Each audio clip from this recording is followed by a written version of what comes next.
하나님의 말씀은 전도서 2장 1절에서 11절까지입니다.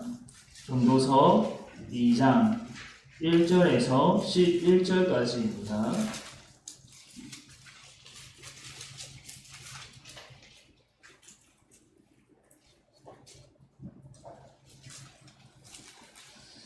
전도서 2장 1절에서 11절까지 제가 봉독하겠습니다. 나는 내 마음에 이르기를 자 내가 시험 삼아 너를 즐겁게 하리니 너는 낙을 누리라 하였으나 보라 이것도 헛되도다. 내가 웃음에 관하여 말하여 이르기를 그것은 미친 것이라 하였고 희락에 대하여 이르기를 이것이 무슨 소용이 있는가 하였노라. 내가 내 마음으로 깊이 생각하기를 내가 어떻게 하여야 내 마음을 지혜로 다스리면서 술로 내 육신을 즐겁게 할까?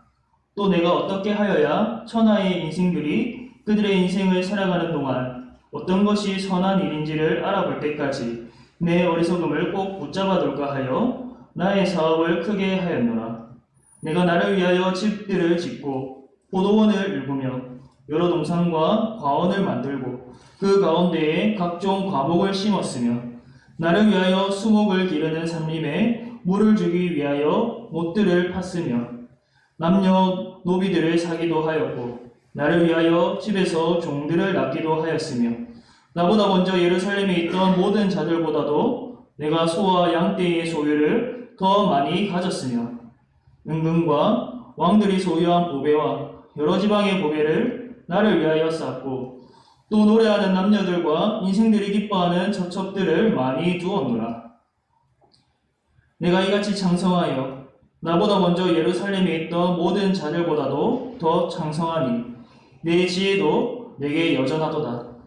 무엇이든지 내 눈이 원하는 것을 내가 금하지 아니하며 무엇이든지 내 마음이 즐거워하는 것을 내가 막지 아니하였으니 이는 나의 모든 수고를 내 마음이 기뻐하였음이라. 이것이 나의 모든 수고로 말미암아 얻은 몫이로다. 그 후에 내가 생각해 본즉 내 손으로 한 모든 일과 내가 수고한 모든 것이 다 헛되어 바람을 잡는 것이며 해 아래에서 무익한 것이로다. 아멘. 전도서는 해 아래에서의 인생이 얼마나 헛되고 무의미한지 가르쳐줍니다. 그저 책에서 배운 내용을 읊는 수준이 아닙니다. 그가 삶으로, 전도자가 삶으로 직접 체험하여 깨달은 교훈입니다. 더 나아가서 그는 체험했을 뿐만 아니라 자신의 삶으로 실험을 했습니다. 이것은 내게 만족을 주지 않을까? 저것은 내게 기쁨을 주지 않을까? 또 저것은 내게 의미를 부여하지 않을까? 제대로 실험하려면 무슨 실험이든지 간에 자원이 많아야 합니다. 그런데 전도자는 우리가 잘 아는 이스라엘의 왕 솔로몬입니다. 이스라엘 역사상 가장 큰 부와 권세를 누렸던 사람이 바로 솔로몬이지요. 그렇기 때문에 그는 할 수 있는 일이 많았습니다. 그에게 있어서 불가능한 일은 거의 없었습니다. 이러한 솔로몬이 삶의 의미를 찾아보려고 했습니다. 어디에서 의미를 찾고자 했느냐? 오늘 본문에 보면 바로 즐거움입니다. 즐거움. 솔로몬은 즐거움을 통해서 삶의 의미를 찾고자 했습니다. 2장 1절에 솔로몬이 이렇게 말합니다. 우리 1절 말씀 함께 읽어보겠습니다. 시작. 나는 내 마음에 이르기를 자 내가 시험 삼아 너를 즐겁게 하리니 너는 낙을 누리라 하였으나 보라 이것도 헛되도다. 아멘. 솔로몬은 자기에게 말하였습니다. 자신의 마음에 말하기를 내가 시험 삼아 너를 즐겁게 하겠다. 너를 즐겁게 하겠다. 그저 너는 낙을 누려라. 그는 현재 큰 프로젝트에 착수했습니다. 어떤 프로젝트인가? 자신을 최대한 즐겁게 하는 프로젝트입니다. 솔로몬은 자신에게 있는 그 모든 것을 동원해서 나를 즐겁게 하겠다. 내 마음을 나라를 기쁘게 하겠다라고 결심했습니다. 그러나 첫 구절부터 바로 이 프로젝트의 결론이 나옵니다. 보라, 이것도 헛되도다. 2절에는 이렇게 말합니다. 내가 웃음에 관하여 말하여 이르기를 그것은 미친 것이라 하였고 희락에 대하여 이르기를 이것이 무슨 소용이 있는가 하였노라. 다시 쉽게 말하면 웃는 것은 미친 것이고 즐거움은 쓸데없는 것이라는 말입니다. 그런데 여러분, 이 말은 좀 너무한 것 아닐까요? 내가 나를 즐겁게 함으로 의미를 찾는 이 프로젝트에 실패했으면 이것은 큰 의미가 없었다. 이 프로젝트는 실패다라고 말하는 게 적당할 것 같은데 웃는 것은 미친 것이다. 그리고 즐거운 것은 아무런 쓸데가 없다. 이렇게까지 말하는 것은 너무 많이 나간 표현이 아닐까요? 대체 솔로몬은 어떤 즐거움을 추구하였길래 이러한 결론을 내렸을까요? 3절에 보면 솔로몬은 술로 내 육신을 즐겁게 하려고 했다고 합니다. 과거에도 그랬고 오늘날에도 많은 사람이 술을 즐깁니다. 제가 공부를 할 때 제가 속했던 소대에 소대장이 있었는데요. 그 외모가 조폭과 같았습니다. 오락부락하고 덩치가 크고 분위기가 아주 포스가 있었습니다. 그런데 소대장이 한 번은 제게 이런 말을 했었습니다. 야, 재학이 형, 내게 소원이 하나 있다. 그게 뭔지 아느냐? 그래서 저는 소대장님의 소원, 통일인가? 아니면 진급인가? 도저히 잘 몰라서 소대장님에게 물었습니다. 소원이 무엇입니까? 그래서 소대장이 뭐라고 했을까요? 내 소원은 너 전역하기 전에 술 먹여보는 것이다. 너에게 술 먹여보는 것이 소원이다 라고 했습니다. 제가 있던 소대에 그 회식이 있었는데 6개월에 한 번 정도 회식이 있었습니다. 소대장이 이 조폭처럼 이 생김새가 그렇고 또 부사관 중에 높은 사람이어서 힘이 있었습니다. 그래서 부대 안에 간부들만 쓸 수 있는 아주 좋은 방을 잡아가지고 회식을 했었습니다. 그때 되면 이제 맛있는 음식을 먹고 또 술도 같이 즐기고 아주 취할 때까지 먹는 그러한 시간이 있었습니다. 근데 그 중에서 저만 술을 안 먹었습니다. 제 기억으로는 그 자리에서 제가 이렇게 말했던 것 같습니다. 저 술 먹으면 혀 깨물고 죽을 겁니다. 저 술 먹으면 혀 깨물고 죽을 겁니다. 그러니까 나한테 술 권유하지 말라. 나 안 먹을 거다 라고 했던 거죠. 그러니까 소대장이 저건 봐라 하고 승부욕이 생겼던 것 같습니다. 그래서 결국 소대장이 제게 그런 소원을 가졌겠죠. 그런데 여러분, 이 소대장이 제게 술을 먹였을까요? 안 먹였을까요? 성공했을까요? 실패했을까요? 제 혀가 그대로 붙어있는 거 보니까 실패했겠죠. 술 좋아하는 사람들은 여러분, 술 먹는 게 인생의 낙입니다. 제 주위에도 아주 많아요. 동창들 술 엄청 좋아합니다. 저에게 술 먹이고 싶었던 소대장은 퇴근 후에 술 먹으면 좋은 이유가 하루에 고생을 했고 또 내일 새 출발할 수 있어서 좋다. 그래서 술 먹는다. 이렇게 말했습니다. 여러분, 그러나 술 먹는다고 슬펐던 일들, 괴로웠던 일들이 다 잊어집니까? 없었던 일이 됩니까? 술로 그 일들을 다 이겨낼 수 있습니까? 그렇지 않습니다. 어느 정도 응어리가 풀릴지 모르나 근본적인 해결책이 되지 못합니다. 사람들과 술을 아무리 퍼마신다고 해도 그것 자체가 사람을 힘있게 만들고 생명있게 만들고 기쁨을 주고 의미를 주지 않습니다. 그 어떤 의미를 주지 않습니다. 솔로몬은 그 당시 온갖 좋은 술을 마실 수 있었고 또 많은 이 사람들과 높은 사람들과 뛰어난 사람들과 교제할 수 있었을 텐데 거기에서 참 기쁨을 발견하지 못했습니다. 그래서 4절에 보면 또 다른 즐거움을 추구했습니다. 술보다 더 커다란 자기의 사업을 크게 하여서 즐거움을 추구했습니다. 자신을 위하여서 궁전도 짓고 포도원을 만들었습니다. 말씀 구절 계속 밑에 보면 계속 나옵니다. 정원과 과수원을 만들고 거기에 온갖 과일나무도 심어 보았습니다. 남녀 종들을 사들이기도 하고 집에서 시종들을 태어나게 하기도 하였습니다. 또한 여태까지 예루살렘에 살던 역사상 그 어떤 누구보다 일찍이 많은 양의, 엄청나게 많은 양의 소와 양떼와 같은 가축들을 가져오 보았습니다. 은과 금, 임금들이 가지고 있던 여러 나라의 보물도 모아보았고 심지어 남녀 가수들도 거느려 보았습니다. 남자들이 좋아하는 첩첩도 많이 거느려 보았습니다. 솔로몬 때까지 그와 같이 일찍이 이렇게 큰 세력을 또 이렇게 많은 것을 누린 자가 없었습니다. 그렇습니다. 솔로몬은 원하는 모든 것을 얻었습니다.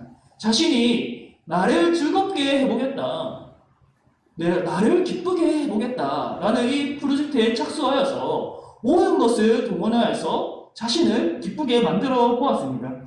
결국 자신이 바라던 모든 것을 성취하였습니다. 10절에는 이 모든 것을 보면서 이렇게 말합니다. 무엇이든지 내 눈이 원하는 것을 내가 금하지 아니하며 무엇이든지 내 마음이 즐거워하는 것을 내가 막지 아니하였으니 이는 나의 모든 수고를 내 마음이 기뻐하였으니라. 이것이 나의 모든 수고로 말미암아 얻은 몫이로다. 솔로몬은 자신이 눈이 원하는 것을 금하지 않았다고 합니다.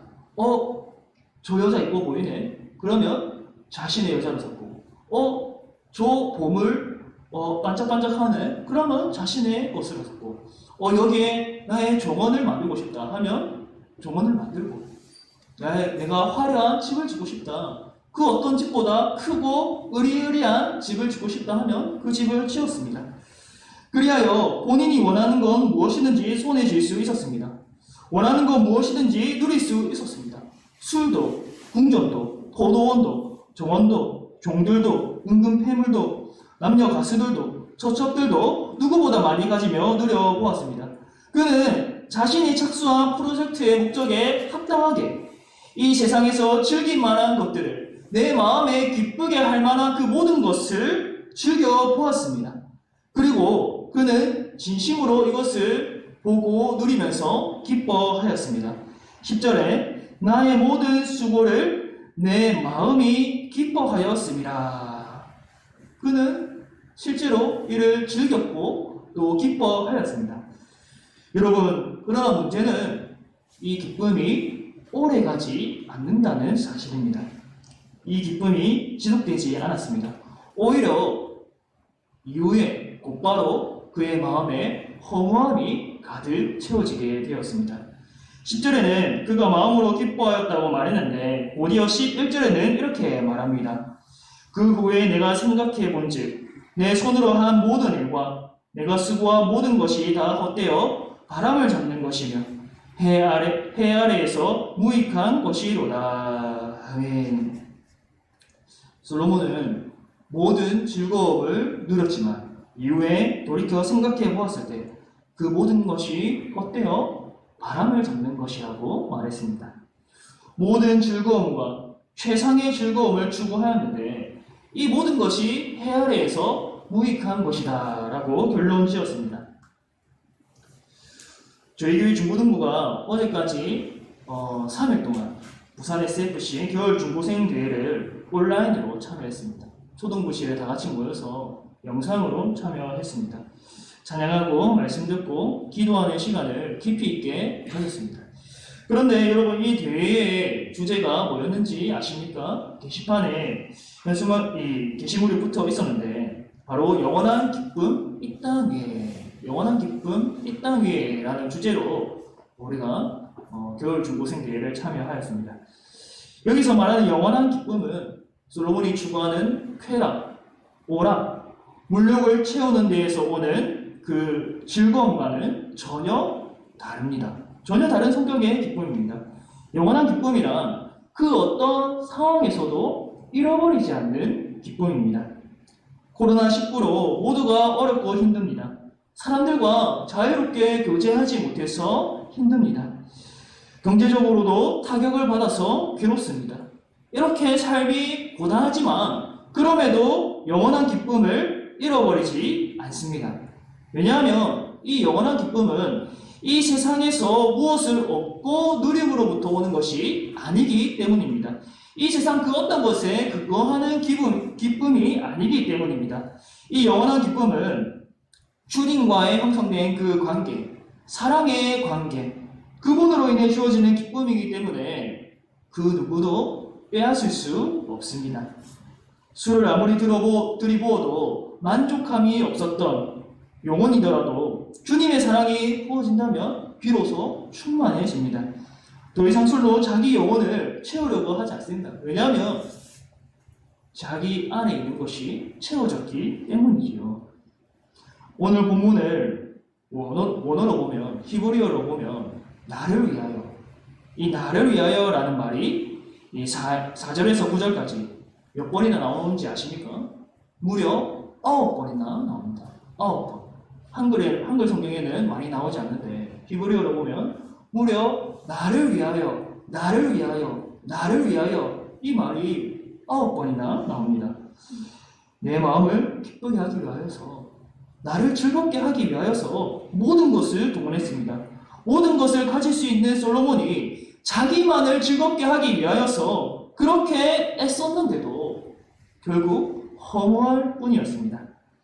여러분, 이는 무엇을 말해줍니까? 세상에서 온갖 즐거움을 추구하는 것은 결국 허무할 뿐이다. 아무런 의미가 없다는 것을 가르쳐줍니다. 무언가를 가지고 성취했을 때에 잠깐 기쁘죠. 여러분들도 이런 것들 누려보지 않았습니까? 내가 더 큰 집으로 이사했을 때, 내가 더 좋은 차를 소유하게 되었을 때, 내가 좋은 대학에 들어갔을 때, 내 자녀가 성공했을 때, 이러한 것들은 내게 기쁨을 줍니다. 그러나 그 기쁨만이 전부라면, 그 기쁨만을 추구했다면 결국 허무함이 찾아오게 됩니다. 쾌락주의의 끝은 결국 허무입니다. 쾌락 자체가 아무런 의미를 주지 않습니다. 여러분, 하지만 모든 즐거움 자체가 악하지는 않습니다. 즐거움만으로 자기 영혼을 채우고, 즐거움만 삶의 목적이 되고, 즐거움만 내 삶의 의미를 부여하는 것으로 생각하는 것이 악입니다. 즐거움을 하나님의 자리에 두는 것이 악입니다. 하나님은 우리의 왕이 되시고, 우리가 그분의 백성된 관계로서, 하나님은 나의 아버지고 내가 그분의 자녀된 관계로서 이 땅의 즐거움을 대한다면 그것은 하나님의 선물로서 대하게 됩니다.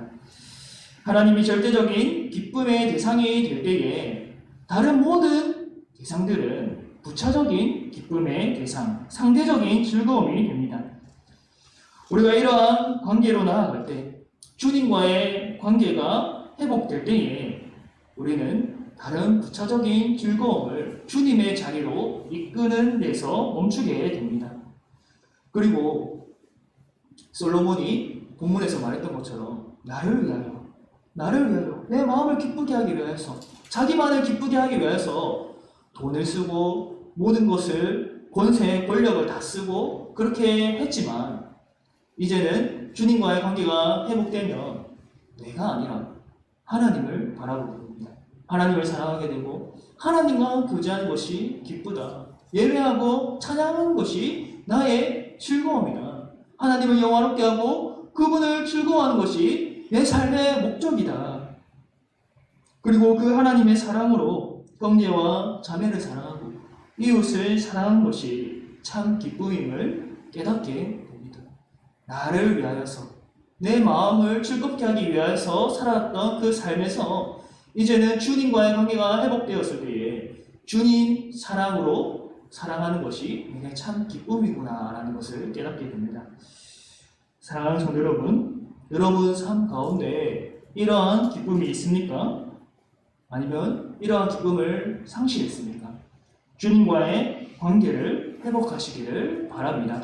주님으로부터 오는 기쁨을 추구하시기를 바랍니다. 요한복음 15장 9절에서 11절을 보면 예수님이 이렇게 말씀하셨습니다. 아버지께서 나를 사랑하신 것 같이 나도 너희를 사랑하였으니 나의 사랑 안에 거하라. 내가 아버지의 계명을 지켜 그의 사랑 안에 거하는 것 같이 너희도 내 계명을 지키면 내 사랑 안에 거하리라. 내가 이것을 너희에게 이름은 내 기쁨이 너희 안에 있어 너희 기쁨을 충만하게 하려 함이라. 아멘. 성도 여러분, 영원한 기쁨, 충만한 기쁨, 우리 주님과의 관계로부터 주어짐을 믿으시기를 바랍니다. 그러니 주님의 사랑 안에 거하시길 바랍니다. 그분의 사랑을 형제와 자매와 그리고 이웃에게 나타내시기를 바랍니다. 그럴 때 우리 안에 영원한 기쁨이, 주님의 기쁨이 충만해질 줄로 믿습니다. 우리 함께 찬송합시다. 300